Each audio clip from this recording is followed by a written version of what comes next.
Your heart races as Vesuvius unleashes a 20-mile-high ash plume, swallowing Pompeii's sunlit streets in darkness. In mere hours, 11,000 lives are buried under 65 feet of volcanic debris, with over 2,000 souls lost forever. As a young woman in this doomed city, your every step is a dance with fate. From bustling markets to fiery apocalypse, what was life like in Pompeii's final days? How did you face the end? Watch to find out. Welcome to Pompeii in 79 CE, a thriving Roman city nestled by the Bay of Naples, bursting with wealth, culture, and life. You're a 15-year-old girl from a middle-class family, surrounded by brothers and the hum of daily routines. Journey through a single day in your world, from bustling morning chores to the heart-pounding terror of Vesuvius's eruption. Step into a place where vibrant markets, steamy bathhouses, and ancient rituals shape your life, all under the shadow of a volcano ready to unleash chaos. Part 1. A typical day in Pompeii. You wake up in your family's home in Pompeii, maybe a cramped apartment block called an insula, or if your folks are doing well, a fancy villa with a courtyard. Your bed is just a wooden frame stuffed with straw, about as comfy as sleeping on a pile of twigs, and you're crammed in a room with your snoring siblings. No electricity means you're up at the crack of dawn. Around 5 a.m., when the city starts buzzing like a beehive, you stumble out, rubbing sleep from your eyes, ready to tackle the day. First chore? Helping your mom haul water from the public fountain down the street. You grab a heavy clay bowl, which feels like lugging a boulder, and join the line of chatty neighbors. Sometimes you wait forever, swapping gossip to pass the time. The water's not exactly sparkling clean either. It's got a funky smell thanks to Pompeii's ancient lead pipes. Archaeologists found over 40 fountains in the city, serving 11,000 people, but let's just say fresh is a generous word for this stuff. Back home, you're stuck with the arm-busting job of grinding grain on a stone hand mill. It's like doing push-ups for hours, turning wheat into flour for the family's daily bread. Pompeii had 30 bakeries, churning out 80 loaves a day each, so bread was life. Your breakfast is no feast, a hunk of crusty bread, some salty cheese, a few olives, and a sip of posca, watered-down wine that's basically Roman Gatorade. If your family's feeling extra, you might get eggs, honey, or, brace yourself, roasted dormouse, a delicacy that looks like a tiny, crispy rat. You try not to gag as your brother chows down happily. Clothing and grooming. Time to get dressed, and in Pompeii, that's a full-on event. You pull on a tunica, a basic dress of wool or linen, comfy but itchy when it's hot. If you're old enough, you drape a long stola over it, pinning it with shiny bronze clasps that clink as you walk. Dig sites show Pompeii's women rocked these looks, with over 200 bronze pins found in homes. The heavy fabric makes you sweat in the Bay of Naples' heat, but you feel like a star. Fashion beats comfort every time in this city. Your hair takes forever, and it's no simple braid.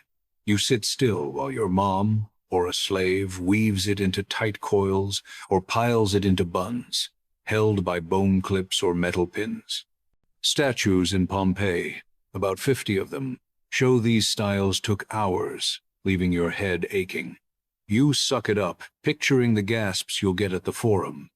Maybe you add a ribbon or a cheap gem for sparkle. In Pompeii, a good hair day is worth the pain. Makeup's your next move, but it's a sneaky danger. You pat on white lead powder for that ghostly glow, not knowing it's poison creeping into your skin. Red ochre goes on your cheeks for a healthy flush, and maybe some ash for dramatic eyes. Archaeologists found 30 cosmetic pots in homes. Proof beauty was a big deal. You squint into a foggy bronze mirror, barely seeing your face. You hope you look amazing, ready to strut through the market. Jewelry's the final touch, even on a budget. You slide on bronze bangles that jangle with every step or loop, a necklace of bright glass beads, cheap but cute.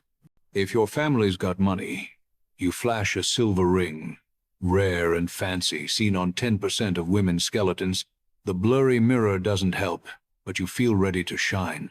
You head out, praying your friends notice your vibe and not that one stubborn curl that won't stay put. Household, chores, and education. Chores hit hard, and there's no dodging them.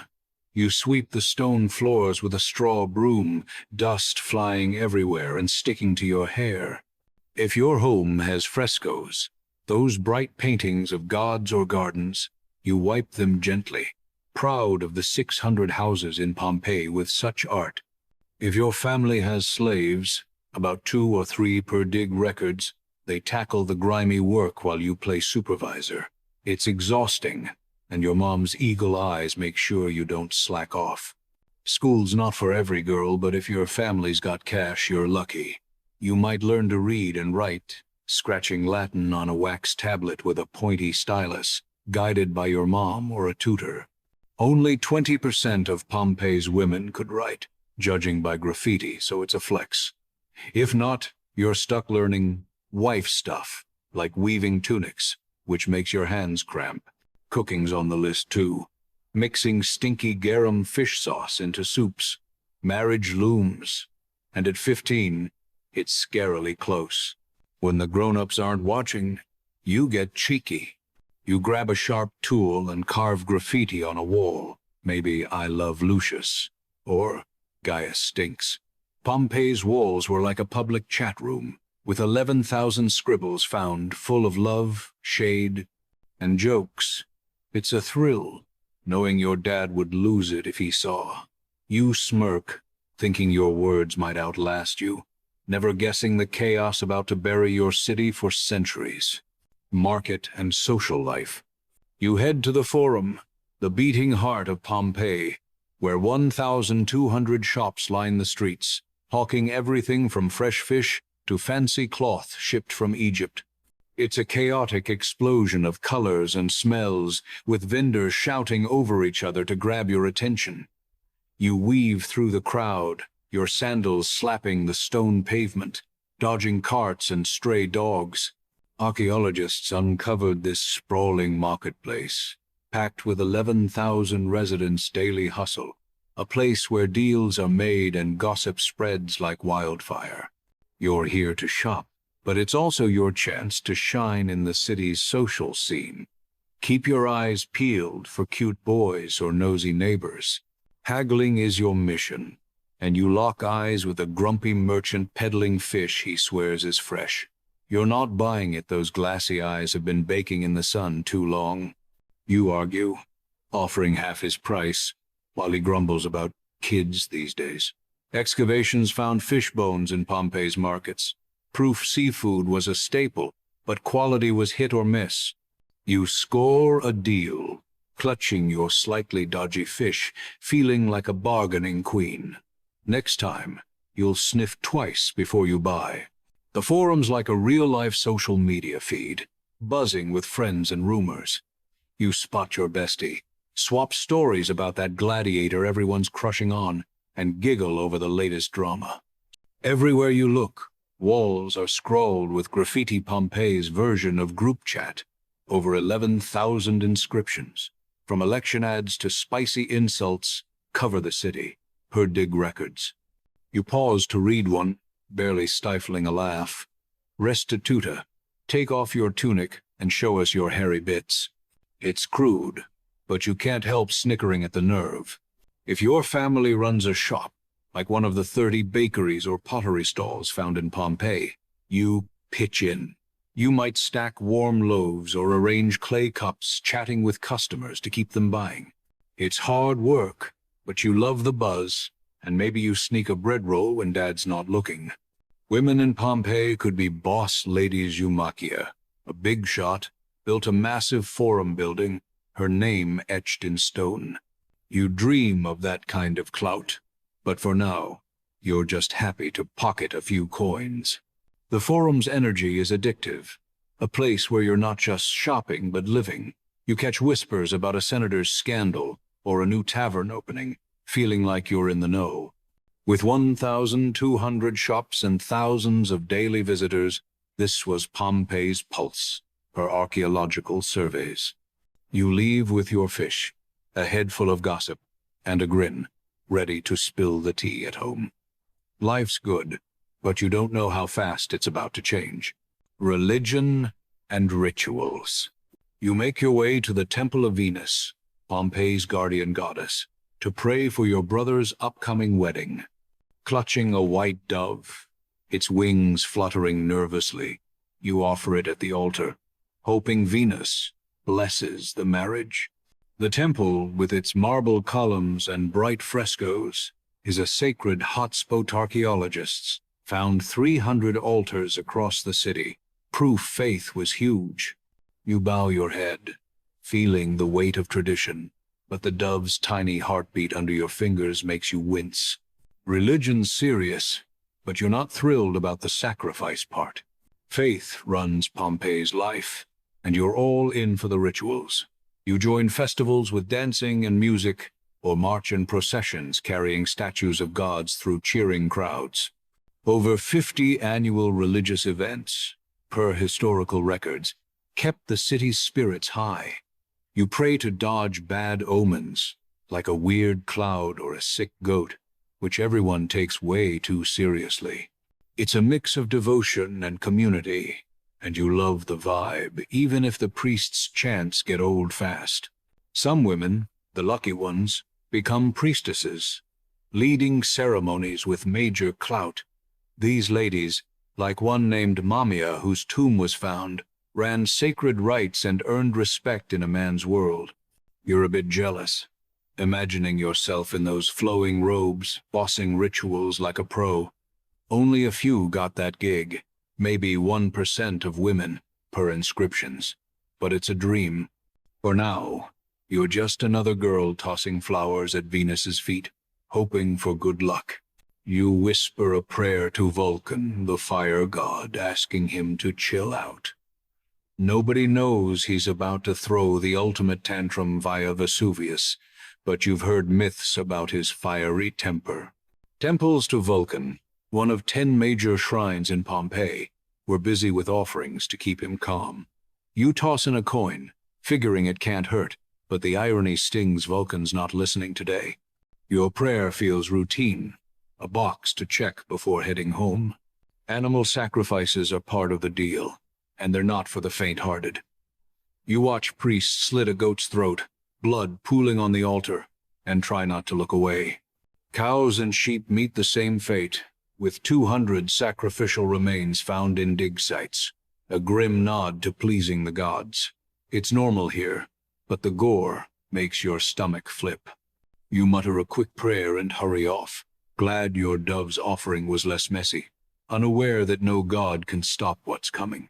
Entertainment and free time.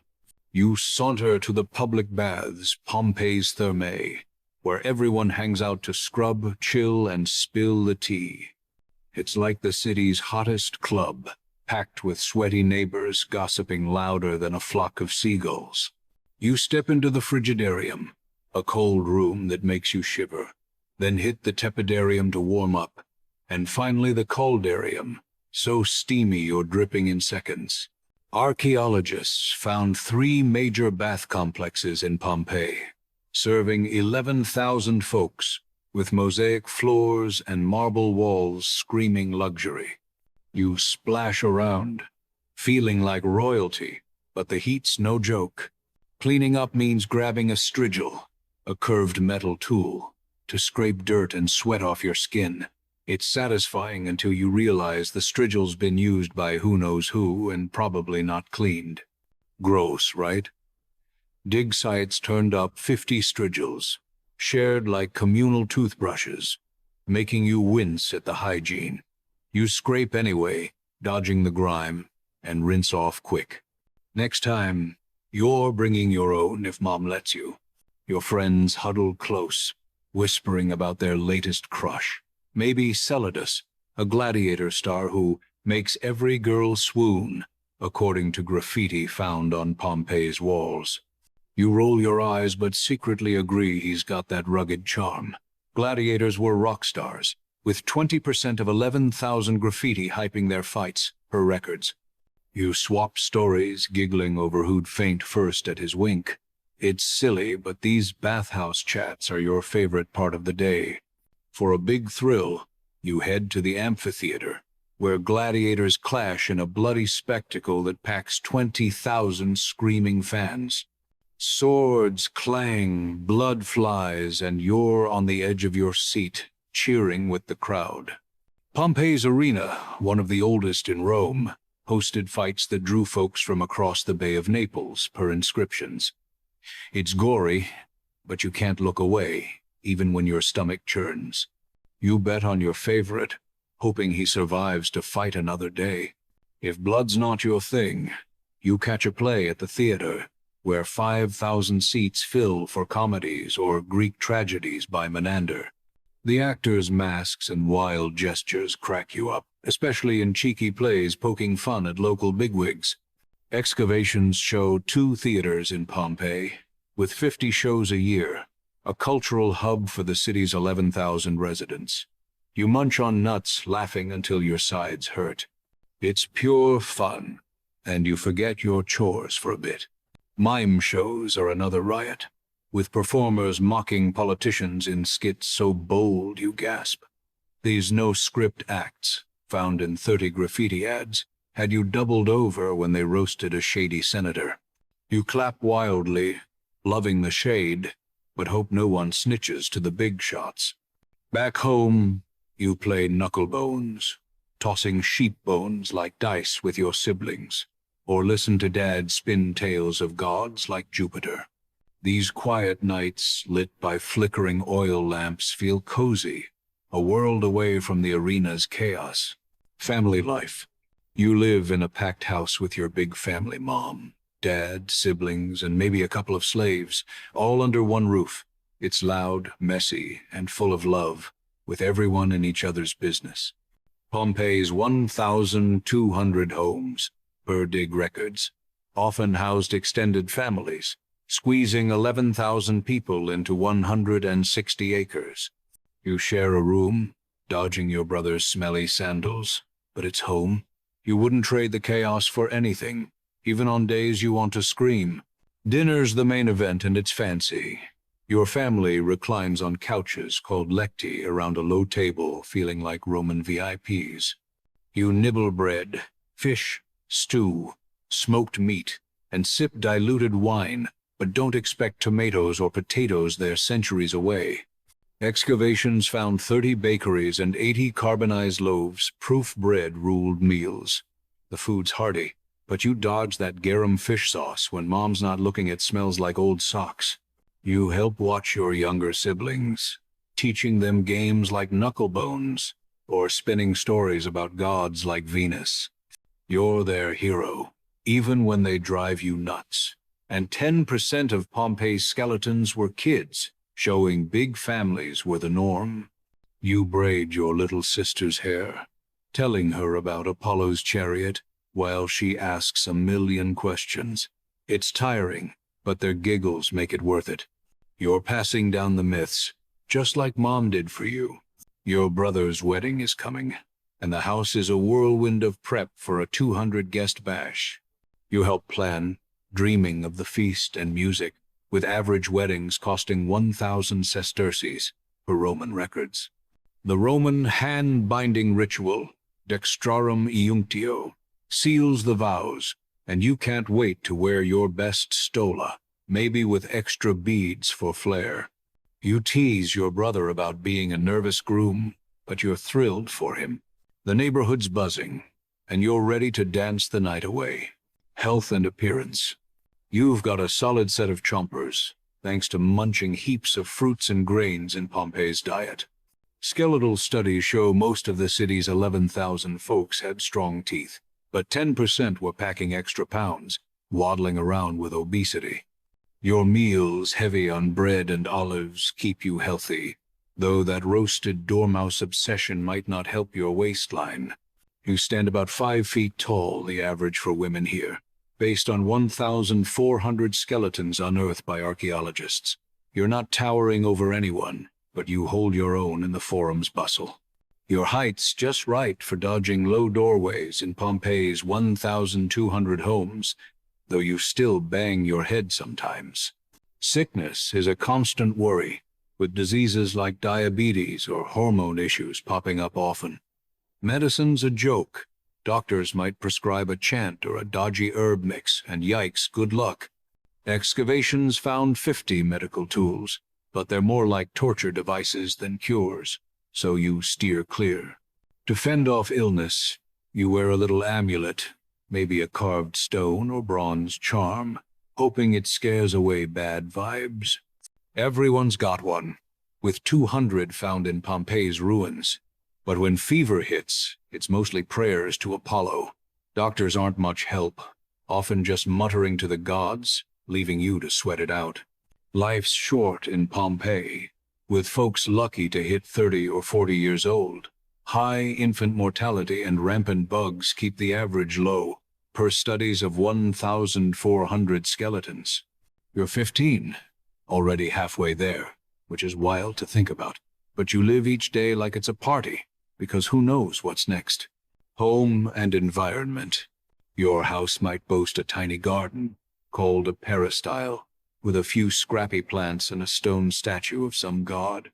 It's your chill spot, away from Pompeii's noisy streets, where 11,000 people cram into 160 acres.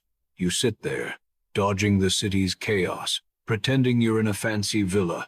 The walls inside are decked with frescoes, colorful paintings of myths or hunting scenes that make your jaw drop.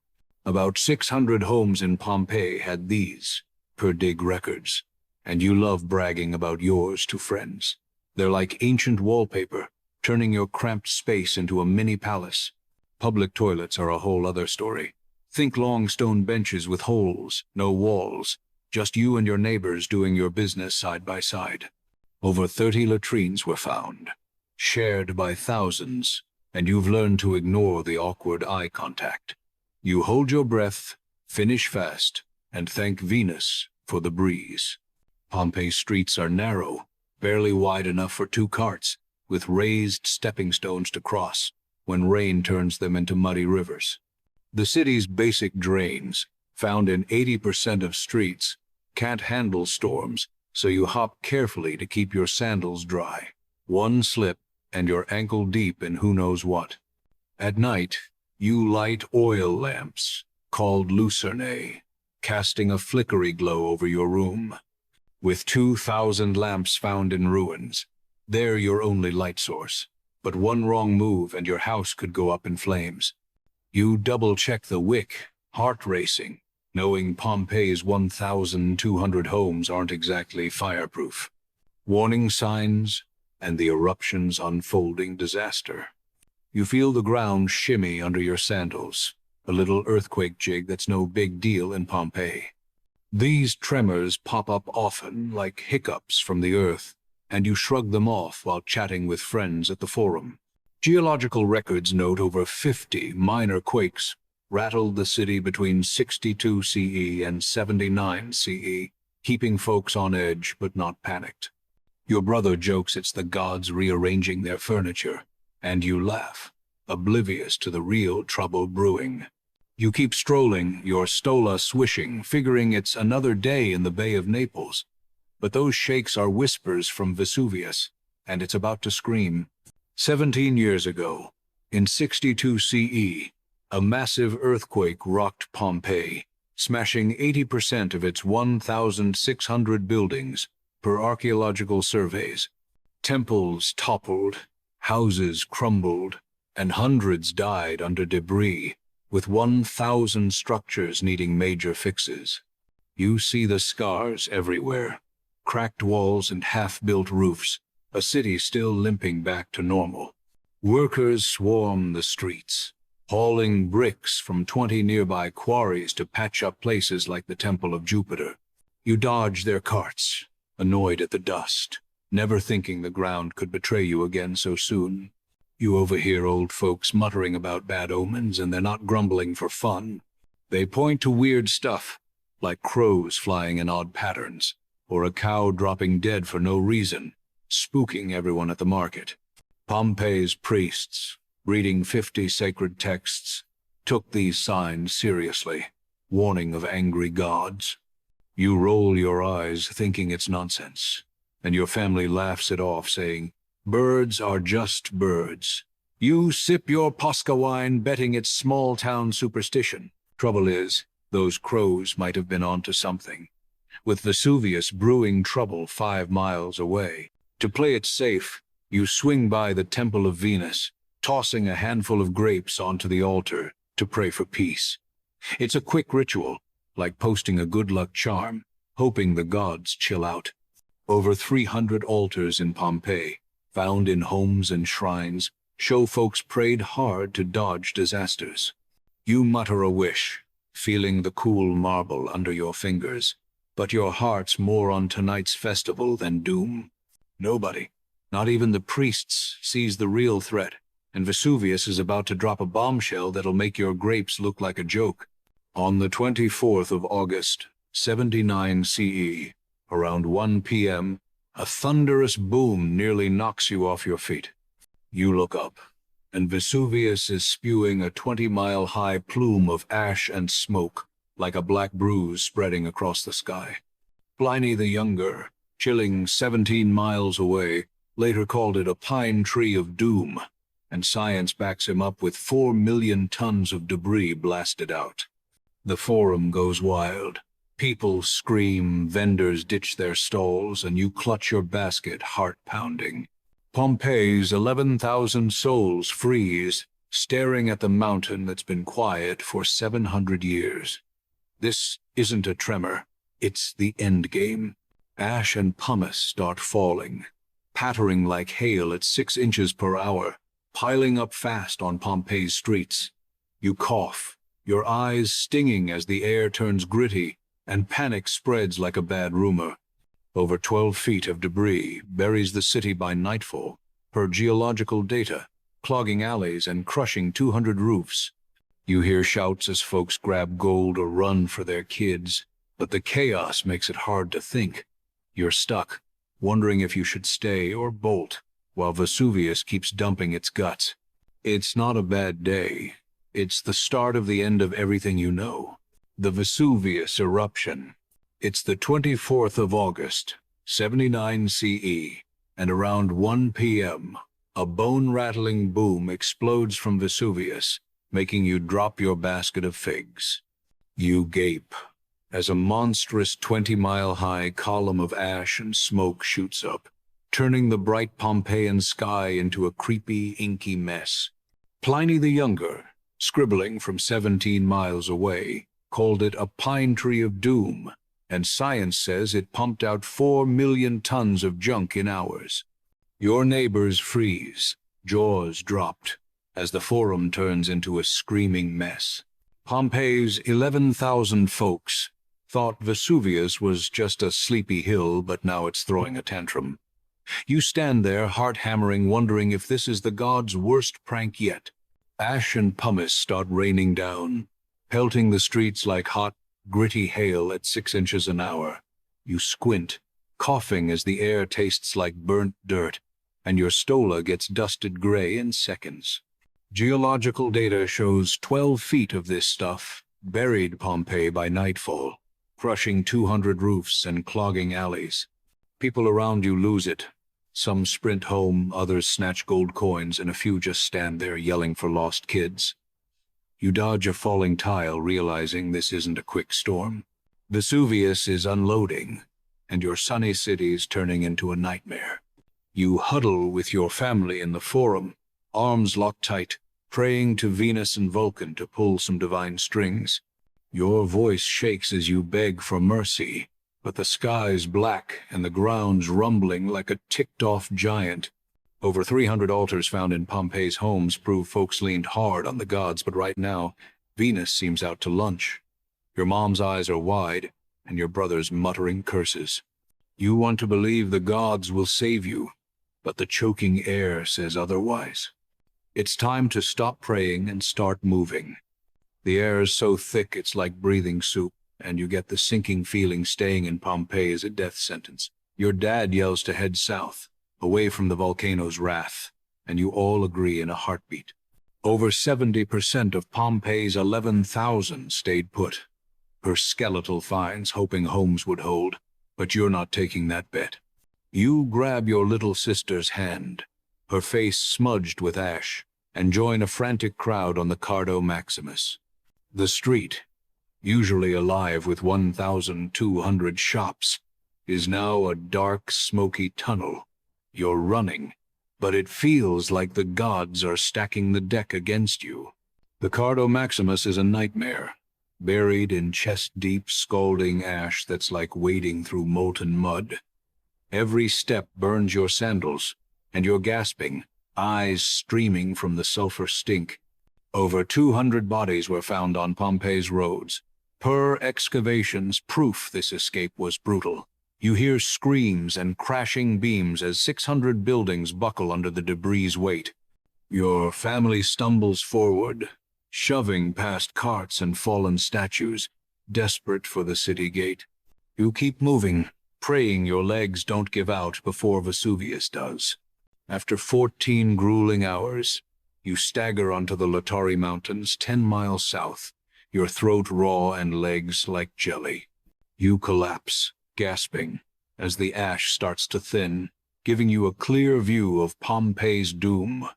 A pyroclastic surge, a 750 degrees Fahrenheit wall of gas and ash, roars down at 100 miles per hour, shredding 1,000 buildings' tops, per archaeological records. It's like the gods unleashed a fire-breathing dragon, torching wood and flesh in seconds. You stare, horrified, as your city vanishes under a gray wave. Only 30% of folks, about 3,300, made it out, and you're one of the lucky ones, barely. From the mountain peak, you choke back tears, whispering prayers for your brothers and friends still down there. The surge's heat, hot enough to melt glass per studies, means slim odds for anyone left. Over 1,400 skeletons show most died shielding loved ones, a gut punch you can't unsee. Your family's safe, but your home, your forum, your life, it's all gone.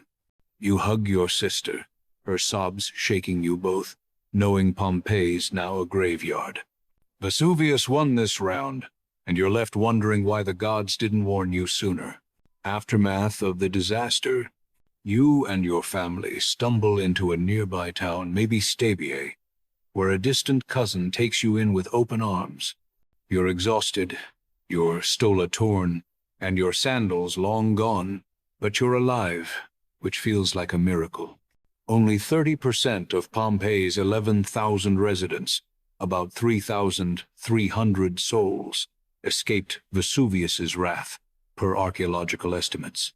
Your house, your favorite bronze bangle, and that fresco you loved, all gone, buried under a mountain of ash. You huddle with your sister, grateful for each other, but the weight of what you've lost hits like a punch. It's a fresh start, but man, it stings. Pompeii's gone, swallowed by 65 feet of ash and pumice, like the gods hit the delete button on your whole world. The city, once buzzing with 1,200 shops and 600 homes, vanishes under a gray, concrete-like crust per geological studies. It stays buried for centuries, forgotten until diggers in the 1740s start poking around. Roman records barely mention the disaster, with only 50 texts noting it, suggesting the empire shrugged and moved on. You try to rebuild your life, but Pompeii's silence haunts you. It's like your city was erased, left to sleep for 1,700 years. Archaeologists later uncover 1,400 skeletons in Pompeii, and the scenes are gut-wrenching. Many are found curled up, arms around kids or spouses, trying to shield them from the end, per forensic reports. Over 70% died in homes, suffocated by ash, or crushed by 200 collapsing roofs, as dig data shows. You think of your neighbors, maybe the baker who slipped you extra bread, now frozen in their final moments. It's heavy, knowing you dodged that fate, but the loss of so many feels like a thief in the night.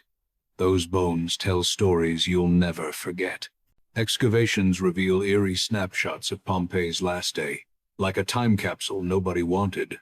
Carbonized bread, 80 loaves, still in ovens, and fruit sit in shops, perfectly preserved by the ash, per findings. You can almost smell the crusty loaves you used to grab from the forum's 30 bakeries. Everyday stuff. Pots, coins, even a dog's collar lies untouched, as if waiting for owners to return. Over 1,200 buildings, from villas to taverns, stand frozen, a ghost town of 11,000 lives. It's spooky, like Vesuvius hit pause on your entire world. Over 100 plaster casts of victims, made by pouring plaster into ash voids, capture their final poses, and they're haunting as hell. A mom hugs her kid, a man shields his face, a dog twists in panic. Each one's a stab to the heart, per museum records. These casts, studied since 1863, show 60% died from suffocation, lungs clogged with ash, while others burned at 750 degrees Fahrenheit. You imagine your friends down there, their last gasps locked in time. It's not just history, it's personal, a reminder of how close you came to joining them. You shiver, glad to be breathing, but those images stick. Today, Pompeii's a UNESCO gem, pulling in 2.5 million visitors a year to wander its 1,600 uncovered streets. Tourists snap selfies by the forum, marvel at 600 mosaics, and gawk at those 100 casts, learning about your world per site data. The ruins, now a global classroom, teach 10,000 students monthly about Roman life, from garum to gladiators. You'd be amazed to see your city reborn as a story, not a grave. Yet, as you stand with your family, starting over in a strange town, Pompeii's loss lingers. Vesuvius took your home, but it can't steal the spark that made you keep going. Conclusion.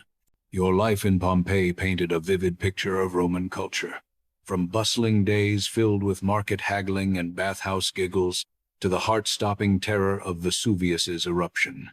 As a young woman, you danced through joyful moments, tackled family chores, and faced the gut-wrenching chaos of a city buried under 65 feet of ash.